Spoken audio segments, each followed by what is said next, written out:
Hello everybody, AJ Reisig here, and today we're taking a look at the writing software Scrivener. Now, in the next couple of weeks, I am trying to get caught up on all of my video requests. I've received a lot of them, and I'm going to put any projects that I want to do on hold for a couple of weeks or so until I get caught up on all the requests that I've got sitting around right now, and try to get caught up on all these requests. One of the things that a lot of people have been asking me is they know that I write novels and magazine articles, that sort of thing, and have been asking me what software that I use, how do you upload books to Kindle, all that kind of stuff. So today I'm going to start out with talking about the software. Now, for regular, like when I'm doing a magazine article, something short like that, blog post, I just use LibreOffice, and really you could use Microsoft Word, Abby Word, any of those would be fine. For my novel writing, I use a piece of software called Scrivener. And let me drag over. This is from their homepage right here, and it's multi-platform. They originally developed it for Mac, but then moved on to Windows, and then there now is a Linux version that is in beta. The Linux version is free. I think. Let me see if I can find. What the prices is right now. $40 is the price for the Windows or the Mac version, and it's not like where you buy Microsoft Word and then a new version comes out a couple of months later and you have to buy the new version. As they update versions, you don't have to buy a new license or whatever. Your old license is still good. Anyway, I've used both the Windows version and the Linux version. Like I said, the Linux version is in beta, and you download that actually from their forum, and I'll provide a link for that for anybody that wants to give that a try. The Windows version, I have used it both on Windows and also on Linux, running it under both Wine and Play on Linux. Works flawlessly, so no issues there. And actually, I'm currently running it on this desktop under Play on Linux, and the reason I'm doing that instead of the native Linux version is because the Linux version is still in beta. A few of the features are not fully ported over to the Linux version yet. So this way it allows me to get all the features in. Anyway, so let's talk a bit about the software. And actually, I'm just going to get rid of the website because it'd be a whole lot easier for me to talk about it just by pulling up the software. Alright, so here we are inside of Scrivener. This is actually a project that I have going on. It's for my Chronicle of Aria Prime novel series. And I figured I'd open an existing document rather than show you something blank, and this would give you a better idea of what you can do with the software. The thing about Scrivener is it is not just a word processor, and in fact, if you compare it to like LibreOffice or even Microsoft Word, they are actually better word processors. Where Scrivener excels is when you're working on a big project. It allows you to have everything you need in one place, and by that I mean, even if you've never written a novel before, you've probably done, a high school or college term paper or some kind of research project or whatever. So you've got all these notes, you've got this research, all this different stuff that you need, so you can actually sit down and write the document.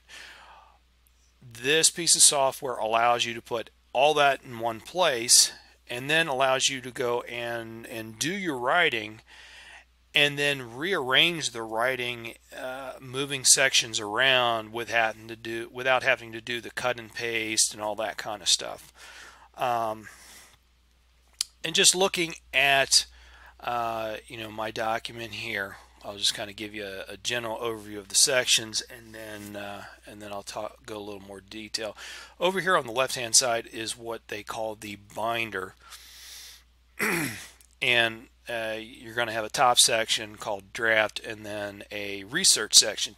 Now you can go and add other folders for holding other things, like in my case right here, I keep some of for different sections. When I've gone and like completely rewritten a section of the novel, I've gone and kept the old original draft in case I want to go back and take a look at it again.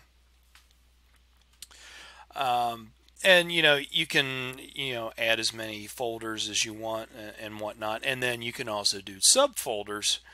So if you go and click on my research section and open it up, you can see this is all the research that I have done for writing this novel. And you can both go and write stuff up, basically organize notes, if you want to call it that, but then you can also go and import web pages. Like, say for example, down here when I was doing some research on black powder, I imported Wikipedia page on nitrocellulose. So anyway, so we got the binder over here on the left hand side. In the center, there's three different views that you can take this. One is this corkboard view, and let me go and over here on the binder open this episode 1 up so that you can see a little better. You can see each one of these is a separate scene in my novel, and here on the corkboard you can see all the different scenes laid out in a quick, easy way to kind of scan over them, and then you can add notes as far as, is that done, is it a to-do, is it a first draft, all that kind of stuff. And then also we've got a quick little synopsis of each individual section. Now the corkboard will also flip from, let me back up a little bit. The center section can flip from either the corkboard or your text editor, which is what you're seeing there, the text of each of these individual sections. And then also it can be flipped to an outline, which is what you see right here. And then over here on the right hand side is what they call the inspector, which it can be used to display a variety of different things. You can display a synopsis, metadata, project notes, notes for just that specific document, or just a big variety of different things that you can display there. In addition to the view that you see right here, you can also go and let's go and we'll get rid of the inspector and then go to our layout, and you can do a vertical or horizontal split, which is what you see here. Now where I use this all the time is, let's go and let's say that I'm going to go and I'm going to write this section right here, but I need to reference something else at the same time. I can go and let's find something. Yeah, here we got here's the quick character sketch that I made for one of the characters in the novel. Okay, so I can go and reference that while I'm writing this section. Or there is maybe I need to go and I need to reference this particular scene or chapter so that I can write this section. You can go and do that. And this split view is something that I use all the time. It just makes it so nice and easy for when you need to reference something while you're doing your writing.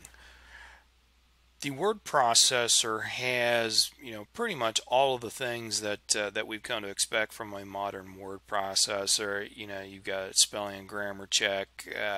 You can change the font size and bold, italics, all that kind of stuff.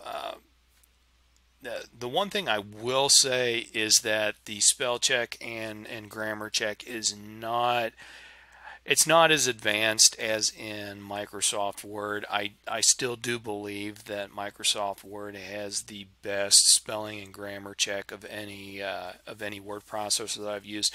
And I'm personally a big fan of LibreOffice, but I still say that Microsoft Word has the best spell and grammar check.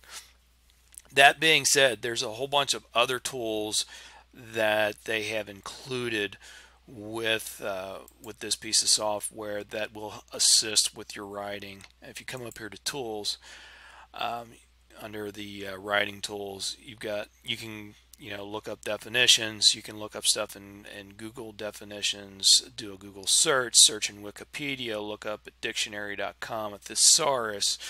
Look up quotes, brainy quotes, translate to another language. And this one, I think is, I love this little tool here. I think it's great for people that are, writing novels, short stories, that sort of thing. Is this name generator. And basically you come in here and you can tell it, do you want male or female names or both? And then first name origin, last name origin, number of names to generate. So, I mean, let's just do an example here. Let's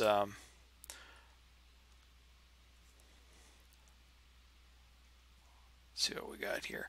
I've got, in my novel, we've got some people that are descendant of Vikings. So let's go and we'll look up some Swedish first and last names.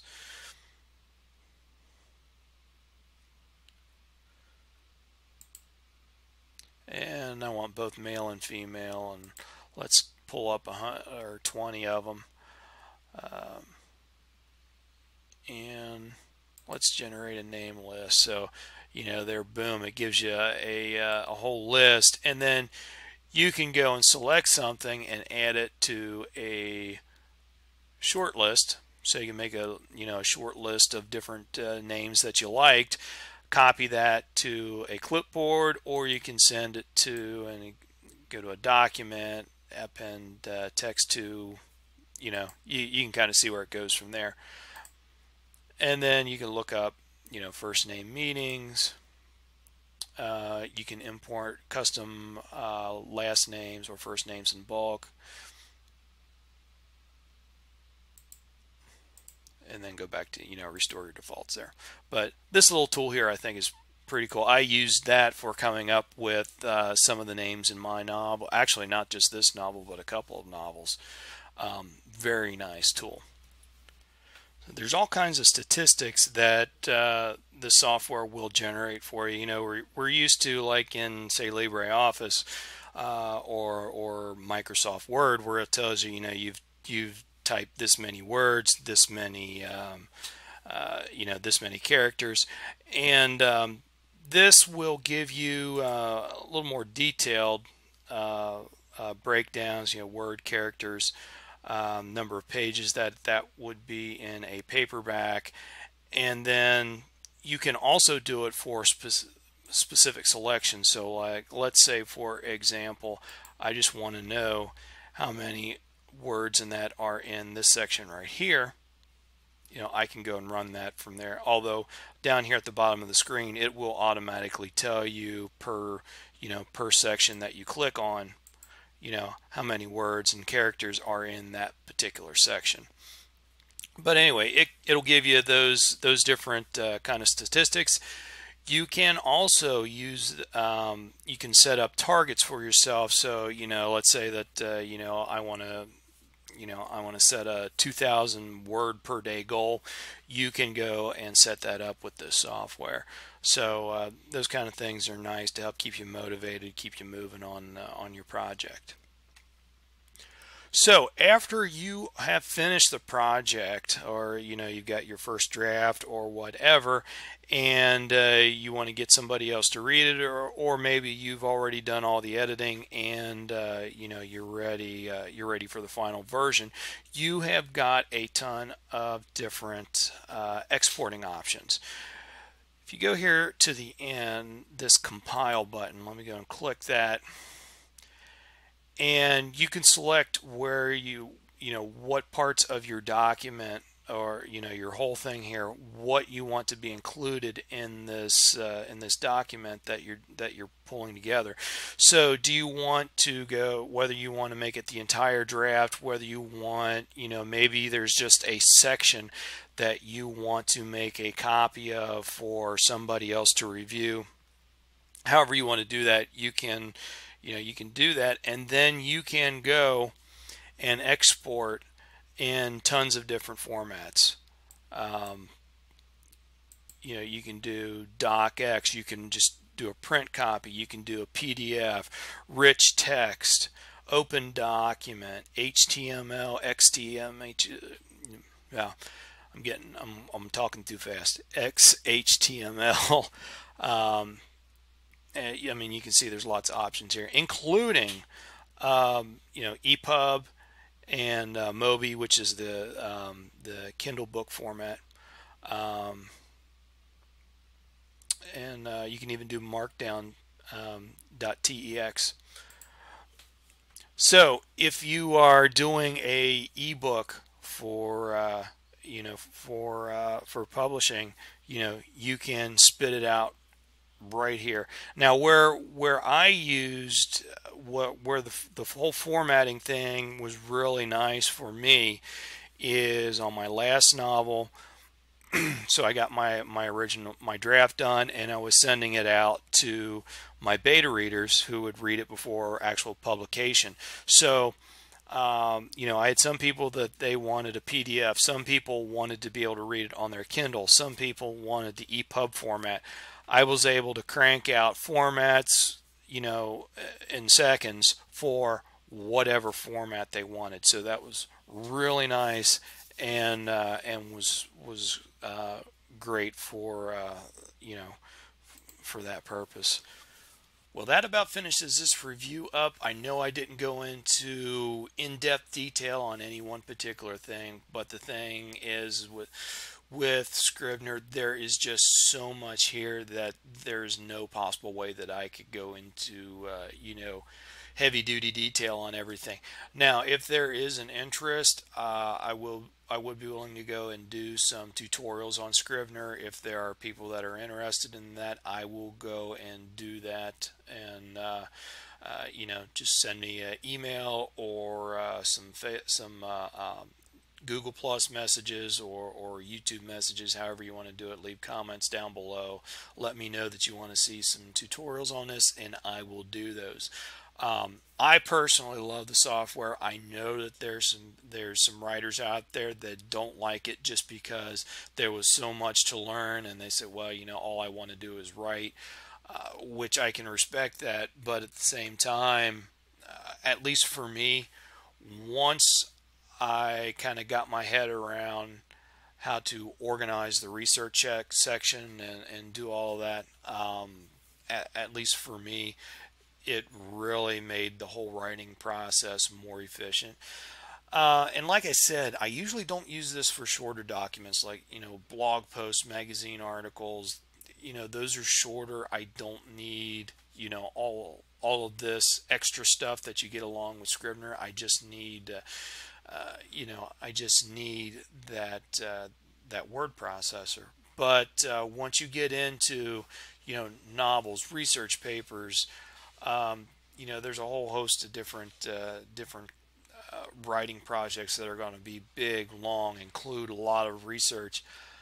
Then this kind of software makes a lot of sense. Anyway, that finishes things up.